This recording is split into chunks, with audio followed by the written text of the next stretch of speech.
Good morning, dear students. Welcome to this online lecture. I am Mr. Rahul Pawar.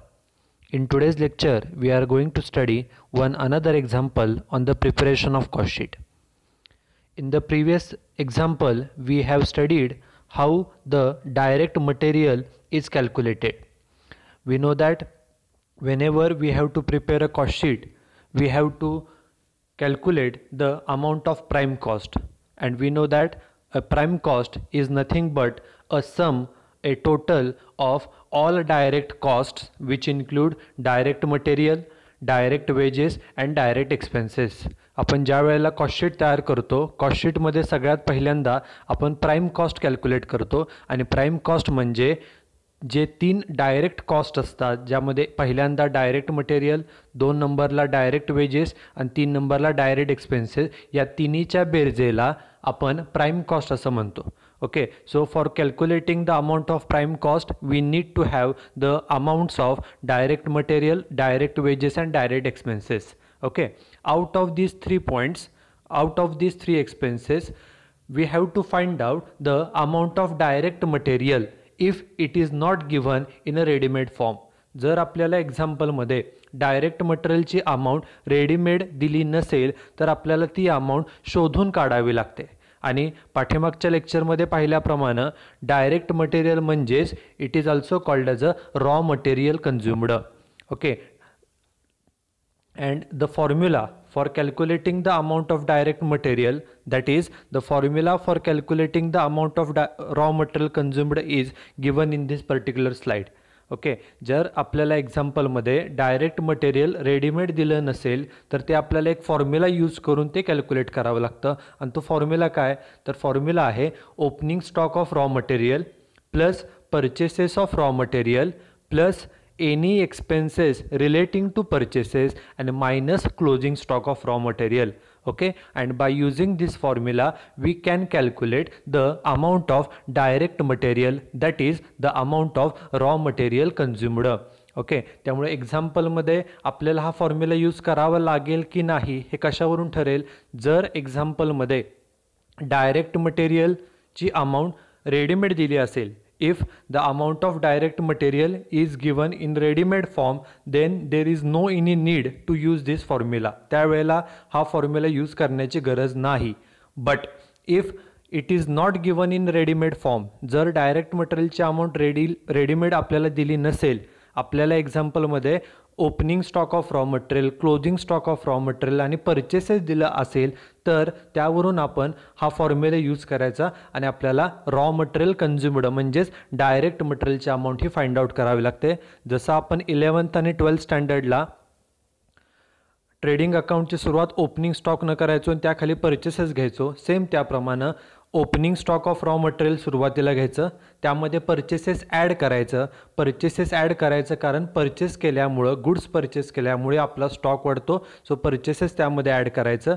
Plus परचेसेसशी related काय expenses असतील, ते expenses generally 2च असतात, एक म्हणजे carriage inward किंवा दुसरं म्हणजे फ्रेट इनवर्ड. तो खर्च देखील त्यामध्ये प्लस करायचा आणि त्यामधून सर्वात शेवटी closing stock of raw material minus केला की आपल्याला रॉ मटेरियल कन्झ्युम्ड म्हणजेच डायरेक्ट मटेरियलची अमाऊंट आपल्याला मिळते. त्यामुळं एक्झाम्पल रीड करताना जसं आपण 11th-12thला ट्रायल बॅलन्स फुल रीड करायचो, त्यामधून ओपनिंग स्टॉक आणि परचेस रिटर्नची अमाऊंट फाइंड आउट करायचो, त्याचप्रमाणे आपल्याला कॉस्ट शीट तयार करताना देखील first of all we have to find out the amounts of opening stock of raw material, purchases of raw material, closing stock of raw material, and by using this particular formula we have to calculate the amount of direct material, that is the amount of raw material consumed. So the formula for calculating the amount of raw material consumed is opening stock of raw material, raw materialचं opening stock घ्या, plus purchases of raw material, जे काय आपण raw material खरेदी केलेलं आहे, purchase केले ते त्यामध्ये ॲड करा, plus expenses related to purchases like carriage inward, freight inward. वस्तू परचेस करताना जे काही आपल्याला खर्च होतात, जसं कॅरेज इनवर्ड आहे, फ्रेट इनवर्ड आहे, ते खर्च त्यामध्ये ॲड करायचे आणि minus closing stock of raw material, तो त्यातून मायनस केल्यानंतर आपल्याला डायरेक्ट मटेरियल म्हणजेच रॉ मटेरियल कन्झ्युम्डची अमाऊंट मिळते. So this is the formula. Now we will start with the example. This is the example. Read the example very carefully and you should note down this example and its solution in your notebook. It is necessary for clear understanding of this particular topic. Now we will start with the example. Example is ABC Limited provides you the following data for the year ended 31st March 2019.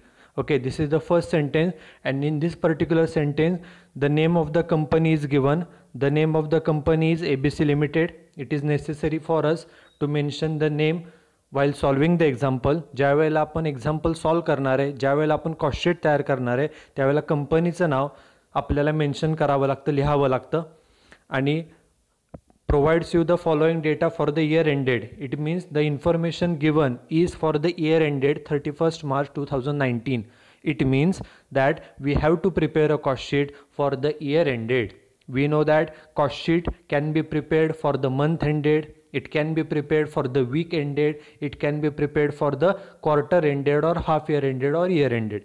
Okay, the information given in this example is for the year ended 31st March 2019. It means we have to prepare the cost sheet for the year ended 31st March 2019. हे आपल्याला example solve करताना तिथे mention करावं लागतं. सगळ्यात सुरुवातीला कंपनीचं नाव काय दिलं आहे तर ABC limited.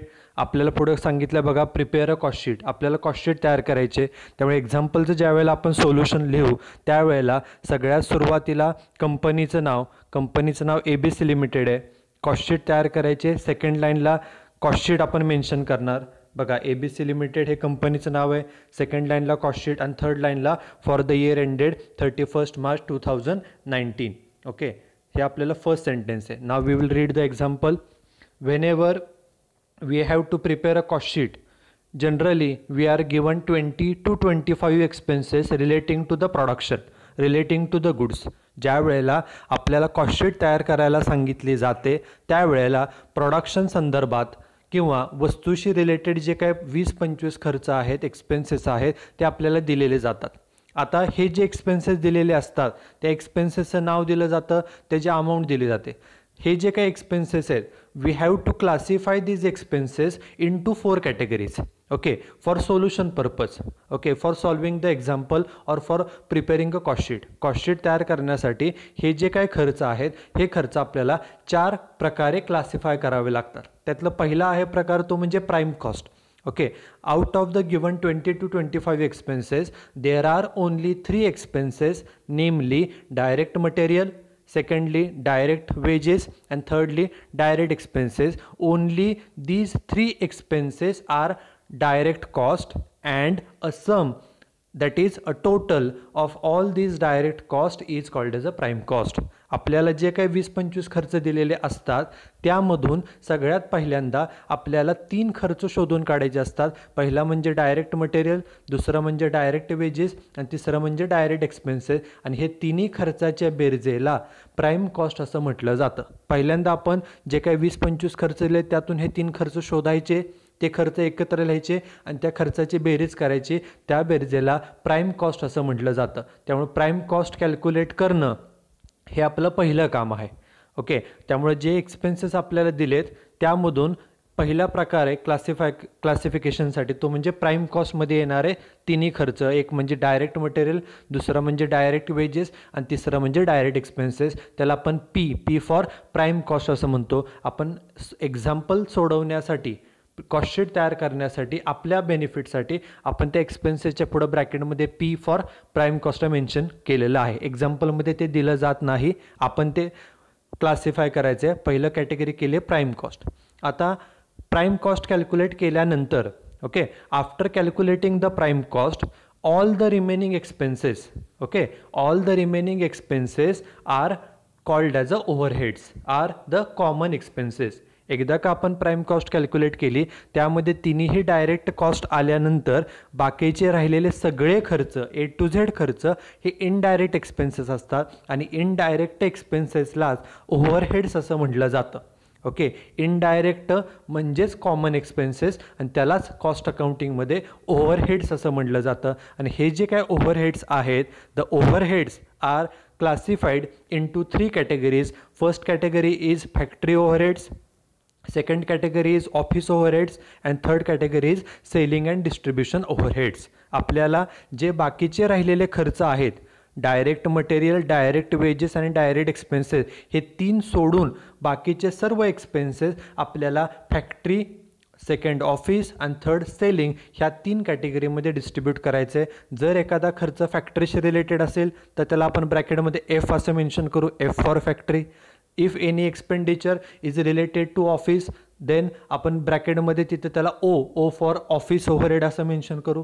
And if any expenditure is relating to sales, okay, तर आपण त्या खर्चाच्या पुढे त्याला एस फॉर सेल्स असं मेन्शन करू. त्यामुळे जे काही आपल्याला एक्सपेन्सेस दिलेले असतात 20 ते 25 ते आपण 4 कॅटेगरीमध्ये त्याला क्लासिफाय करू शकतो. एक म्हणजे P for prime cost, second F for factory, third O for office आणि फोर्थ एस फॉर सेलिंग. हे 4 कॅटेगरीमध्ये आपल्याला क्लासिफाय करायचे.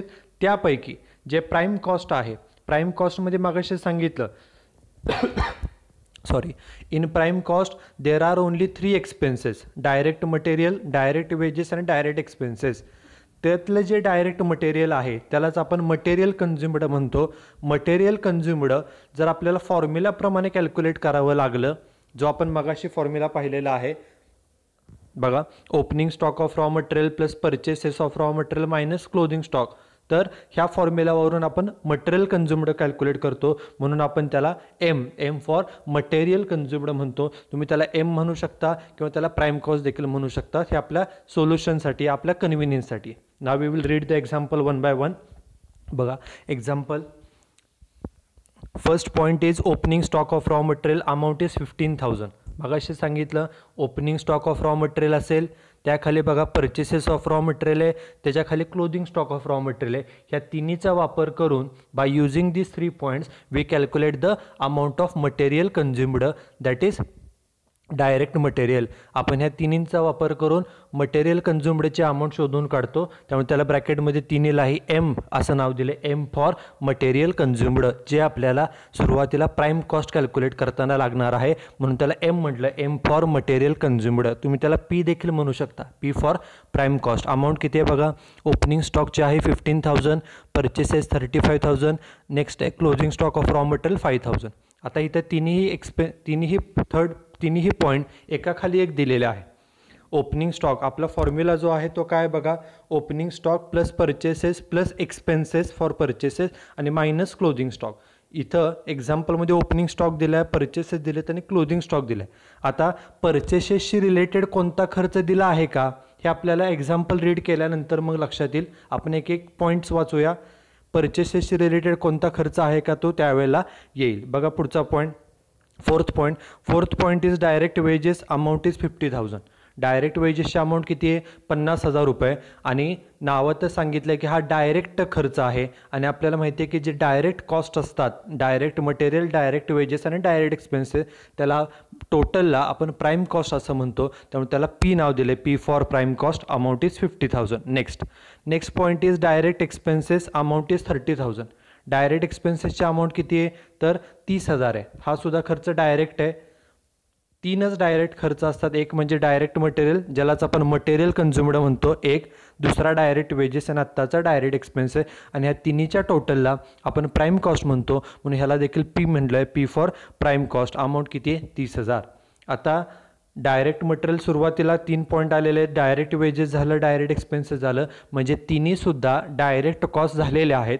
आता राहिलेले जे सर्व खर्च आहेत, all the remaining expenses are overheads. राहिलेले सगळे खर्च हे कॉमन एक्सपेन्सेस असतात, जनरल एक्सपेन्सेस असतात, त्यालाच ओव्हरहेड्स असं म्हटलं जातं. आणि overheads are classified into 3 categories. First is factory, second is office and third is selling and distribution. Now we should read the expenses one by one and we should find out whether the expenditure is related to factory or whether it is related to office or whether it is related to selling department. Now we will read expenses one by one. Next expenses बघा काय, next expenses is oil and grease, amount is 1500. बघा, oil असेल, Greece असेल, त्याचा वापर कुठं होतो? फॅक्टरीमध्ये का ऑफिसमध्ये? तर ऑइलचा वापर, ग्रीसचा वापर हा मशिनरीसाठी होतो आणि मशीन्स या फॅक्टरीत असतात. So it is a factory overhead. बघा, त्याला ब्रॅकेटमध्ये एफ म्हटलेलं आहे, एफ फॉर फॅक्टरी. हे आपण स्वतः फाइंड आउट करायचं की हा फॅक्टरीचा खर्च आहे, ऑफिसचा आहे का सेलिंगचा आहे. फॅक्टरीचा आहे म्हणून त्याला मी एफ असं मेन्शन केलं. Okay, next expenditure is supervisors wedges, amount is 1000. Supervisor काय काम करतो? जे वर्कर्स आहेत फॅक्टरीमध्ये त्यांच्यावरती लक्ष देण्याचं काम करतो. ते काम व्यवस्थित करतायत की नाही. Supervisor means a person who supervises the workers working in the factory. Okay, त्याचं काम आहे सुपरविजन करणं, लक्ष ठेवणं, सर्व कामगार फॅक्टरीमध्ये व्यवस्थित काम करतात की नाही हे पाहणं, हे त्या सुपरवायझरचा जॉब आहे. त्यामुळे सुपरवायझर हा फॅक्टरीत असतो, त्यामुळं तो फॅक्टरीचा खर्च झाला म्हणून त्याला एफ असं मेन्शन केलेलं आहे. Next expenditure is wages of factory coolie. आता नावामध्येच मेन्शन केले की हा कुली कुठं काम करतोय? फॅक्टरीमध्ये. So it is a factory expenditure, त्याला एफ म्हटलं, amount is 1500. Next expenditure is factory electricity, amount 1500. Electricity कोणता खर्च त्यांनी सांगितलं की फॅक्टरीचा आहे, त्यांनी सांगितलं. So it is a factory overhead, त्याला एफ म्हटलं. Next expenditure is office electricity, amount is 4000. नावामध्ये सांगितलं की हा खर्च कुठला आहे? तर ऑफिसचा आहे. ऑफिसचा आहे म्हणजे O for office overhead.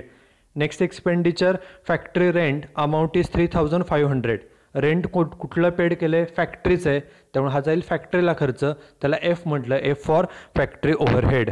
Next expenditure is office rent, amount 2000. ऑफिसचं रेंट आहे, ऑफिस, सो त्याला ब्रॅकेटमध्ये ओ नाव दिलं, O for office overhead. Next expenditure is repairs of machinery, amount is 3500. आता मशिनरी कुठे असते? फॅक्टरीमध्ये, ऑफिस का सेलिंग? तर machinery is used in the factory. So मशीनचा कुठलाही खर्च असेल, रिपेअरिंग, डेप्रिसिएशन, तर तो फॅक्टरीला जाईल म्हणून त्याला एफ म्हटलं, F for factory, amount 3500. Next expenditure is repairs of office building, amount 2700. Repairs बिल्डिंगचं केलं आहे आणि कोणती बिल्डिंग आहे? Office building. ऑफिस म्हणजे हा झाला ऑफिसचा खर्च, ऑफिस ओव्हरहेड. सो ब्रॅकेटमध्ये त्याला ओ मेन्शन केले, O for office overhead. Next expenditure is depreciation of plant and machinery, amount is 2500. Like I said earlier that machinery is used in the factory, so all expenses relating to machinery आपण फॅक्टरीमध्ये वापरतो, त्यामुळे मशीनचा कोणताही खर्च असेल तर तो फॅक्टरीला जाईल, त्यामुळे त्याला एफ म्हटलं, F for factory. Next expenditure is depreciation of office building. बिल्डिंगचं डेप्रिसिएशन अँड बिल्डिंग कोणती आहे? ऑफिसचे म्हणजे तो खर्च येईल ऑफिसला, सो त्याला ओ नाव दिलं, amount is 1000.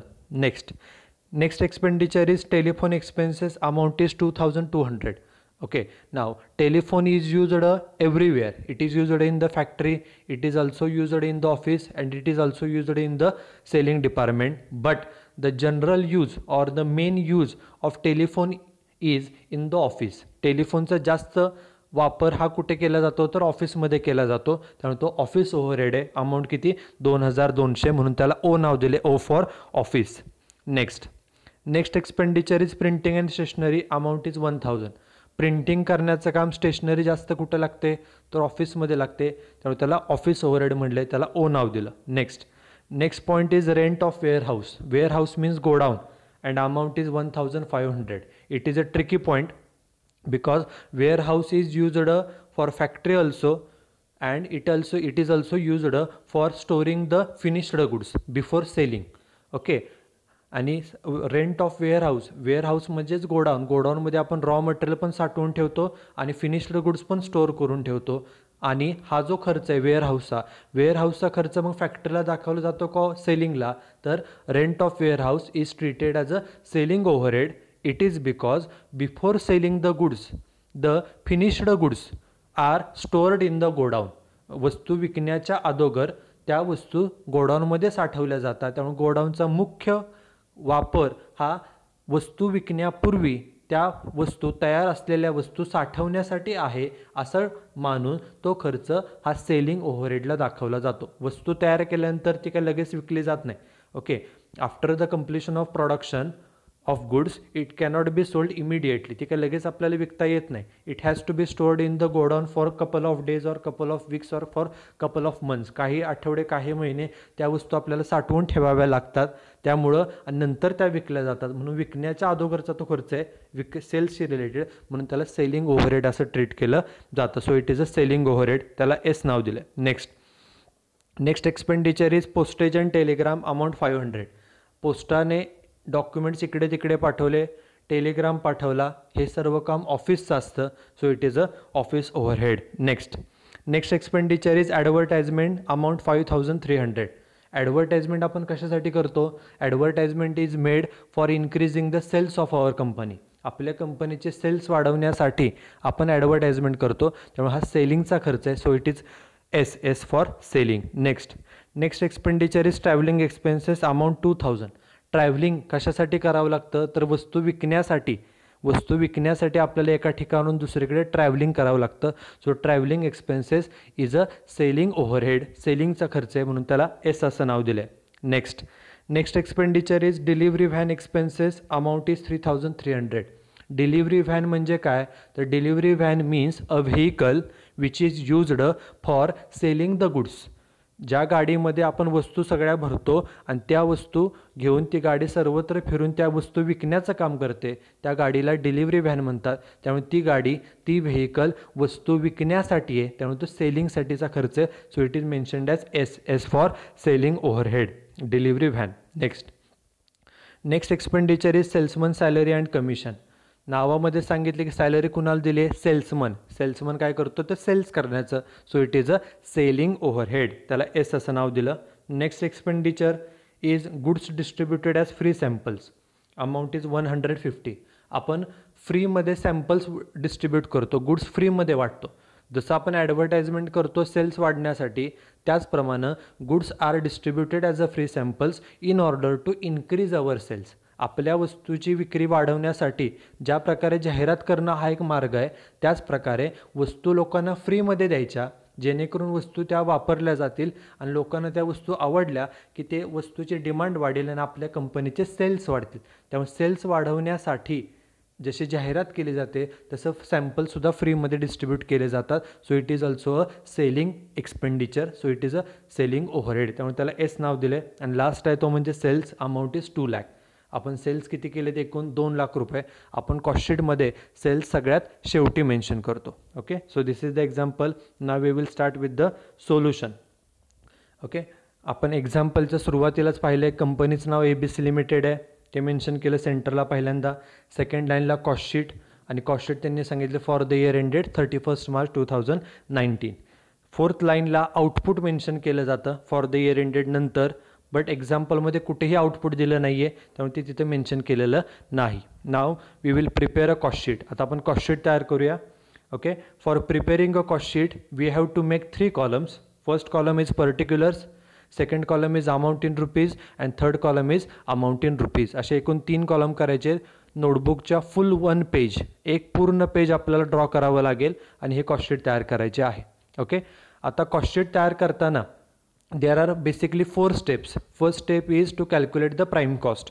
Okay, second step to add factory overhead, third step to add office overhead, and last step is to add the selling overhead. ह्या 4 स्टेपमध्ये पहिल्या स्टेपमध्ये प्राईम कॉस्ट कॅल्क्युलेट करायची, दुसऱ्या स्टेपमध्ये फॅक्टरीचे खर्च ॲड करायचे, थर्ड स्टेपमध्ये ऑफिसचे खर्च ॲड करायचे, आणि फोर्थ स्टेपमध्ये सेलिंगचे खर्च ॲड करायचे आणि आपल्याला कॉस्टशीट तयार करायचे. पहिल्यांदा आपण प्राईम कॉस्ट कॅल्क्युलेट करूया. प्राईम कॉस्ट म्हणजे काय? तर जे डायरेक्ट कॉस्ट असतात, डायरेक्ट मटेरियल, डायरेक्ट वेजेस आणि डायरेक्ट एक्सपेन्सेस, ह्या तिन्हीच्या बेरजेला आपण प्राईम कॉस्ट असं म्हणतो. या एक्झाम्पलमध्ये डायरेक्ट मटेरियलची अमाऊंट ही आपल्याला रेडीमेड दिलेली नाही. In this example the amount of direct material is not given in a readymade form. So we have to use a formula for calculating the amount of direct material. Direct मटेरियलची amount शोधण्यासाठी आपल्याला formula वापरावा लागेल. मगाशीच आपण तो formula पाहिला आहे. फॉर्म्युला काय आहे? Opening stock of raw material plus purchases plus expenses relating to purchases आणि मायनस क्लोदिंग स्टॉक. आता एक्झाम्पल बघा.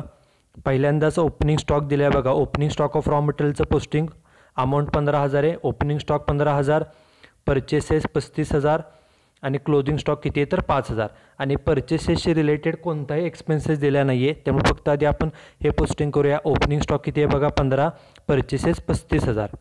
बघा ओपनिंग स्टॉक घेतला 15,000 अमाऊंट पहिल्या कॉलमला, परचेसेस 35,000 घेतले, एक्सपेन्सेस कुठलेही दिले नाहीत. त्यामुळे formula opening stock plus purchases minus closing stock.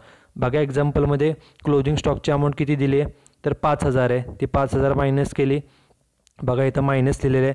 Minus closing stock of raw material 5,000 आणि सगळ्याची बेरीज आणि वजाबाकी किती आली ती बाहेर घेतली. ती आली 45,000 रुपये. त्याला नाव दिलं raw material consumed. Raw material consumed म्हणजेच डायरेक्ट मटेरियल. डायरेक्ट मटेरियलची अमाऊंट आपण फॉर्म्युला यूज करून फाइंड आउट केली. फॉर्म्युला आहे ओपनिंग स्टॉक अमाऊंट फर्स्ट कॉलमला घेतली प्लस परचेसेस आणि मायनस क्लोजिंग स्टॉक. परचेसेस जे आपण ॲड केलेत त्यामध्ये परचेसेसशी रिलेटेड जर एखादा खर्च असेल जसं की carriage on purchases, freight on purchases, तर तो आपण ॲड केला असता. एक्झाम्पलमध्ये कुठलाच खर्च दिलेला नाही. त्यामुळे फॉर्म्युला झाला opening stock plus purchases minus closing stock आणि रॉ मटेरियल कन्झ्युम्डची अमाऊंट किती आली तर ती आली 45,000 रुपये. आणि रॉ मटेरियल कन्झ्युम्ड म्हणजेच डायरेक्ट मटेरियल. हा प्राईम कॉस्टमधला पहिला पार्ट झाला.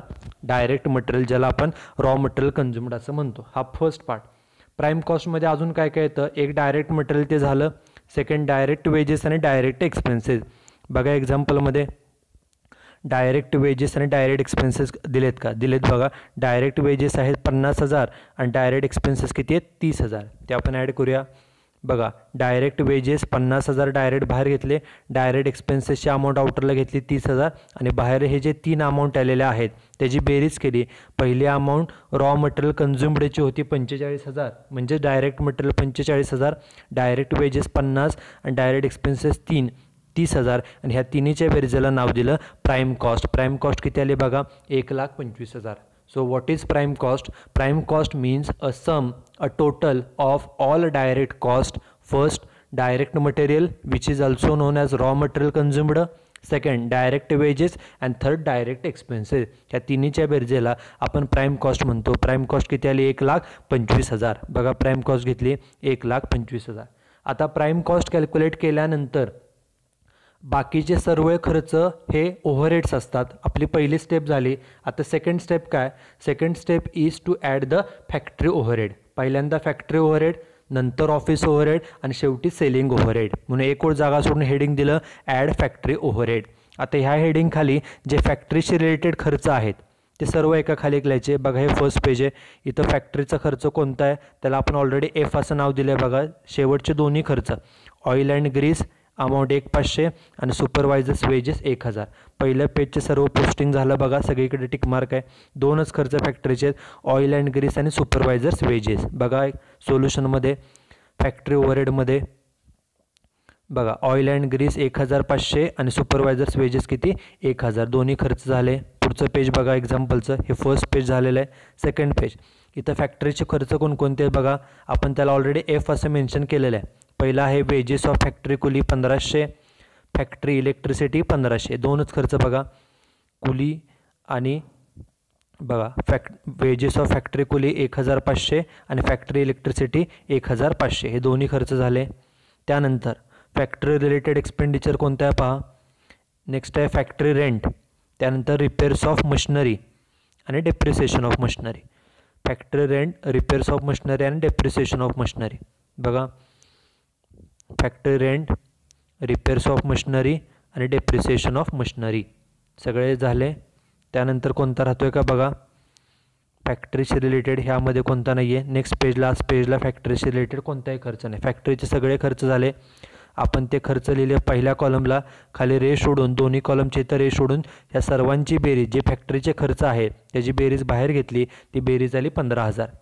ओके सुरुवातीला बाहेर प्राईम कॉस्ट होती 1,25,000. त्यामध्ये फॅक्टरीचे खर्च ॲड केले 15,000. बेरीज घेतली रेषेच्या खाली आणि त्याला नाव द्यायचं फॅक्टरी कॉस्ट. किती आली फॅक्टरी कॉस्ट बघा 1,40,000. प्राईम कॉस्टमध्ये फॅक्टरी ओव्हरहेड ॲड केल्यानंतर आपल्याला फॅक्टरी कॉस्ट मिळते. त्यालाच वर्क्स कॉस्ट असं म्हटलं जातं. हे MCQसाठी आपल्याला विचारलं जातं की prime cost plus factory overhead is equal to dot dot dot, तर त्याला फॅक्टरी कॉस्ट म्हणतात. लक्षात ठेवण्यासाठी फॅक्टरी ओव्हरहेड ॲड केल्यावर आपल्याला फॅक्टरी कॉस्ट मिळते. फॅक्टरी कॉस्ट किती मिळाली? 1,40,000. बघा फॅक्टरी कॉस्ट घेतली 1,40,000. आता फॅक्टरी ओव्हरहेड ॲड केल्यानंतर पहिली स्टेपमध्ये आपण प्राईम कॉस्ट कॅल्क्युलेट केली, सेकंड स्टेपमध्ये आपण फॅक्टरी ओव्हरहेड ॲड केले. आता थर्ड स्टेप ते आहे ऑफिस ओव्हरहेड ॲड करणं. म्हणून एक जागा सोडून ॲड ऑफिस ओव्हरहेड. आता ह्या हेडिंगखाली ऑफिसचे कोणकोणते जे खर्च आहेत ते सगळे ॲड करायचे. बघा फर्स्ट पेजमधले सर्व खर्च झालेत. सेकंड पेजमध्ये ऑफिसचे खर्च कोणते आहेत बघा, ज्याला टिकमार्क राहिले. ऑफिस इलेक्ट्रिसिटी 4,000, ऑफिस रेंट 2,000, हे दोनच घेऊया, ऑफिस इलेक्ट्रिसिटी आणि ऑफिस रेंट. बघा ऑफिसमध्ये ऑफिस इलेक्ट्रिसिटी 4,000, ऑफिस रेंट 2,000, हे दोन्ही झाले. त्याच्यानंतर ऑफिसचा खर्च बघा, रिपेअर्स ऑफ ऑफिस बिल्डिंग आणि डेप्रिसिएशन ऑफ ऑफिस बिल्डिंग आणि टेलिफोन एक्सपेन्सेस, तिन्ही खर्च. बिल्डिंगचं रिपेअर, बिल्डिंगचं डेप्रिसिएशन आणि टेलिफोन. अमाऊंट ज्या इथं मेन्शन केल्या त्याच तिथं घेतलेल्या आहेत. बघा repairs of office, depreciation of office आणि टेलिफोन एक्सपेन्सेस. ओके, तिन्ही खर्च झाले. त्याच्यानंतर फर्स्ट पेज ऑलरेडी झालेलं आहे. सेकंड पेज पण कंप्लीट आहे. सेकंड पेजमध्ये कोणताही एक्सपेंडिचर राहिलं नाही. आता थर्ड अँड लास्ट पेज, इथं ऑफिसचे कोणकोणते खर्च आहेत बघा, 2 आहेत. एक प्रिंटिंग स्टेशनरी 1,000, त्याच्यानंतर पोस्टेज अँड टेलिग्राम 500 रुपये, हे 2 खर्च, प्रिंटिंग आणि पोस्टेज. बघा ऑफिस ओव्हरहेडमध्ये प्रिंटिंग 1,000 आणि पोस्टेज 500. ऑफिसचे सर्व खर्च झालेले आहेत, कोणताही खर्च राहिलेला नाही आहे. त्यामुळे आपण ऑफिसचे जे खर्च लिहिले त्याची खाली रेष सोडून टोटल बाहेर घेतले रेषेच्या वर. ह्या सर्व एक्सपेन्सेसची बेरीज बाहेर आली 13,400. वरती आपण फॅक्टरी कॉस्ट कॅल्क्युलेट केली होती 1,40,000, त्यामध्ये हे 13,400 ॲड केले. टोटल घेतली रेषेच्या खाली, ती आली 1,53,400 आणि त्याला नाव दिलं जातं कॉस्ट ऑफ प्रोडक्शन. जसं मगाशी फॅक्टरी ओव्हरहेड ॲड केल्यावर आपल्याला फॅक्टरी कॉस्ट मिळते, त्याप्रमाणे ऑफिस ओव्हरहेड ॲड केल्यावर आपल्याला मिळतं कॉस्ट ऑफ प्रोडक्शन. ते किती आलं आहे? 1,53,400. कॉस्ट ऑफ प्रोडक्शन आलं 1,53,400. ओके, 3 स्टेप झाल्या. आता last step, factory overhead add केले, ऑफिस ओव्हरहेड ॲड केले. आता last step is to add the selling overhead. म्हणून इथे हेडिंग दिले ॲड सेलिंग ओव्हरहेड्स. आता ह्या हेडिंगखाली जे सेलिंगशी रिलेटेड खर्च आहेत ते सर्व ॲड करायचे. बघा एक्झाम्पलमध्ये फर्स्ट पेज झालेलं आहे, सेकंड पेज झालेलं आहे, थर्ड पेज. सेलिंगचे खर्च कोणकोणते आहेत बघा, rent of warehouse amount 1,500, advertisement, rent of warehouse, advertisement, travelling. बघा तिन्ही खर्च आलेत का? रेंट ऑफ वेअरहाऊस आला, ॲडव्हर्टाइजमेंट आलं आहे, ट्रॅव्हलिंग आलं आहे, 3 झाले. त्याच्यानंतर 3 राहिले, delivery van expenses 3,300, salesman salary आणि goods distributed as free sample. हे सगळे सेलिंगचे खर्च आहेत. आपण त्याला एस असं मेन्शन केलेलं आहे. डिलिव्हरी व्हॅन, सेल्समन आणि goods distributed as free sample. बघा delivery van expenses, salesman salary आणि goods distributed as free sample. सर्व पोस्टिंग झाले. बघा फक्त राहिले ते सेल्स, ते आपण सर्वात शेवटी मेन्शन करणार आहे. त्यामुळे सेलिंगचे सर्व खर्च ॲड केले. सर्वांची बेरीज आउटर कॉलमला घेतली रेषेच्या वर. बेरीज किती आली? 13,950. आणि सेलिंगचा खर्च हा शेवटचा खर्च आहे. सेलिंगचे खर्च ॲड केल्यानंतर सर्व खर्च झाले. त्यामुळे कॉस्ट ऑफ प्रोडक्शन होतं 1,53,400. त्यामध्ये सेलिंगचे खर्च ॲड केल्यानंतर जी टोटल आली ते टोटल खाली घेतली, ते टोटल आली 1,67,350 आणि त्याला नाव द्यायचं टोटल कॉस्ट. त्याला टोटल कॉस्ट म्हणतात कारण सेलिंगचे खर्च ॲड केल्यानंतर सर्व खर्च संपले, त्यामुळे येणाऱ्या बेरीजला टोटल कॉस्ट म्हणतात. आणि आपल्याला माहिती आहे की टोटल कॉस्ट जेवढी असेल त्यामध्ये आपण काही प्रॉफिट ॲड करतो आणि मगच आपल्याला सेल्स मिळतात. त्यामुळे टोटल कॉस्टमध्ये प्लस प्रॉफिट आणि इज इक्वल टू आपल्याला सेल्स मिळतील. आपल्याला प्रॉफिट माहीत नाही आहे. ओके, आपल्याला सेल्स दिलेत. कॉस्ट किती आली बघा आपली 1,67,350. प्रॉफिट किती माहीत नाही, पण सेल्स किती दिलेत बघा एक्झाम्पलमध्ये. सर्वात शेवटी सेल्स दिलेले आहेत 2 लाख रुपये. त्यामुळे सेल्स मेन्शन केले. सेल्स घेतले खाली 2 लाख. आणि मग प्रॉफिट कसा फाइंड आउट केला तर सेल्स 2 लाख, टोटल कॉस्ट 1,67,350. दोन्हीमधला जो डिफरन्स आहे किती येतो तो 32,650. हा डिफरन्स त्याला नाव दिलं प्रॉफिट. प्रॉफिट एक्झाम्पलमध्ये दिलेला नाही आहे. टोटल कॉस्ट आपण फाइंड आउट केली 1,67,350 प्लस प्रॉफिट मेन्शन केलं, अमाऊंट ब्लँक ठेवायची, खाली रेश सोडून खाली सेल्स मेन्शन करायचे. सेल्स दिले 2 लाख आणि मग प्रॉफिट कसा फाइंड आउट करायचा, तर सेल्समधून कॉस्ट मायनस केली की आपल्याला प्रॉफिटची अमाऊंट मिळते. So this is the example on the preparation of cost sheet when the amount of direct material, that is amount of material consumed, is not given. Okay, you should write down this example and solution in the notebook, and in the next lecture we will see one another example on the preparation of cost sheet. Thank you.